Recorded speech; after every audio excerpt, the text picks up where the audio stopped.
Opening October 1962. Naples International Airport. The Mediterranean air is warm, quiet, almost peaceful. An aging man steps out of a car. He walks slowly, surrounded by a few associates. His suit is dark, his posture relaxed, his face calm in a way that only comes from a lifetime of surviving things most men never see. Salvatore Lucania. The world knows him by another name, Lucky Luciano.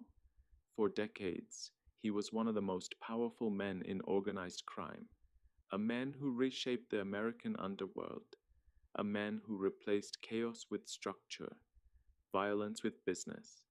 But on this night, there are no bodyguards, no police watching from across the street, no rival gunmen waiting in the shadows, only an old gangster returning from a meeting.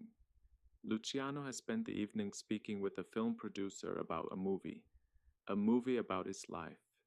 The irony is impossible to miss. The man who built the modern mafia, now watching his own legend turn into entertainment. He walks through the airport terminal. Then suddenly, he stops. His hand presses against his chest. The breath leaves his lungs. Within seconds, Lucky Luciano collapses onto the cold tile floor. A heart attack. Just like that, the man who once controlled an empire stretching from New York to Havana is gone. No gunfire, no revenge, no dramatic last words, only silence. But his death leaves behind a question. How did a poor immigrant from Sicily become the architect of organized crime in America? To understand Lucky Luciano, you have to go back to the streets where power first began, back to a time when the American Mafia did not yet exist. Chapter 1. Origins. Salvatore Lucania was born in 1897, Sicily, a place where survival depended on loyalty and silence. His father was a sulfur miner. His mother struggled to raise 5 children. Life was harsh. Opportunities were few, but Sicily taught its own lessons. Power was rarely official. It existed in shadows, in favors, in quiet agreements, in men who enforced their own rules. When Salvatore was 9 years old, his family boarded a ship bound for America. They arrived in New York. The Lower East Side, crowded tenements, dirty streets, endless noise. For immigrant families, survival meant adaptation. Salvatore adapted quickly. School bored him. The streets did not. By the time he was 14, he was already running small protection rackets. He charged Jewish kids on the block a few pennies a week. In exchange, he promised they would not be beaten by local gangs. It was simple: pay or suffer. One boy refused. His name was Meyer Lansky. Luciano attacked him. Lansky fought back. The fight ended without a clear winner, but something important happened: respect. Instead of becoming enemies, the two boys became partners. Luciano learned something that day. Ethnicity didn't matter, money did, and alliances could be built across lines that older criminals refused to cross. This idea would change everything. Chapter 2. The Rise. By the 1920s, America entered prohibition. Alcohol became illegal, but demand did not disappear. Instead, it created an enormous underground economy: bootlegging, smuggling, speakeasies, and organized crime exploded. Luciano entered this world at the perfect moment. He worked under powerful mafia boss Joe Masseria. Masseria represented the old guard: traditional, suspicious of outsiders, violent. Luciano learned quickly, but he also saw the limitations of the old system. The mafia families fought constantly: territory disputes, personal grudges, bloody vendettas. Profit was being destroyed by ego. Luciano believed crime could be run differently, like a business: structured, strategic, efficient. But to build that system, the old leadership had to disappear. This idea would eventually ignite one of the bloodiest power struggles in mafia history, the Castellamarese War. Two factions of the mafia battling for control of New York, Joe Masseria and rival boss Salvatore Maranzano. Luciano watched carefully and waited, because in a war between two old kings, the smartest move is not to choose a side, it is to replace them both. Chapter 3: The Empire. In 1931, the war ended, but not the way anyone expected. Luciano betrayed Masseria. During a dinner meeting, he excused himself from the table. Moments later, gunmen entered. Joe Masseria was shot dead. The old boss was gone. But Luciano wasn't finished. Maranzano declared himself boss of bosses, the supreme ruler of all mafia families. Luciano saw the danger immediately.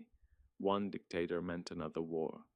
So months later, Maranzano was assassinated in his own office. With both old bosses gone, Luciano reorganized the entire structure of organized crime.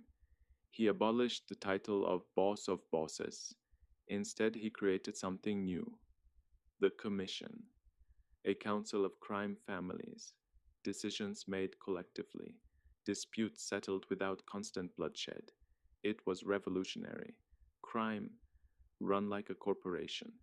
5 families in New York, partnerships across the country. Luciano didn't just run an organization, he built a system, one that would survive long after he was gone. But power always attracts attention, and eventually, law enforcement caught up. Chapter 4: Cracks in the System. In the 1930s, a new type of prosecutor appeared in New York: Thomas E. Dewey. Young, ambitious, relentless, Dewey understood something most investigators missed. Luciano rarely touched crimes directly. He insulated himself. Layers of lieutenants, layers of silence. So Dewey attacked the organization from another angle: prostitution rackets, dozens of brothels tied back to Luciano's network. Witnesses began to talk. Women testified about the system that controlled them: money flowing upward, protection provided by organized crime, and eventually, the evidence reached Luciano. In 1936, he was arrested. The trial became a national sensation. Luciano sat quietly in the courtroom, expressionless, as testimony painted a picture of a man who controlled vice across New York. The verdict came quickly: guilty, 30 to 50 years in prison. For the first time in decades, the architect of the mafia was behind bars. But even prison did not end his influence, because history had other plans. World War II. The US government feared sabotage along New York's docks. They needed someone who understood the underworld, someone who controlled the waterfront. So they made a deal. Luciano helped secure the ports, and in return, his sentence was reduced. In 1946, he was released, but there was a condition: deportation. Luciano was sent back to Italy. The man who built the American Mafia was banned from America, but exile did not mean retirement. Chapter 5: The Fall from Naples.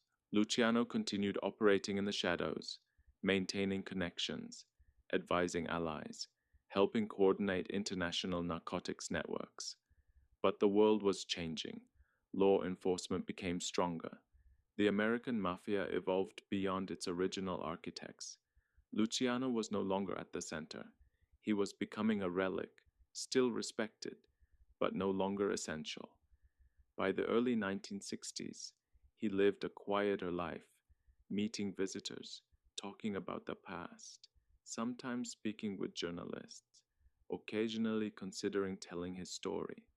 Then came the film producer, a meeting to discuss a movie about his life, a gangster watching his legend turn into myth. Hours later, the heart attack.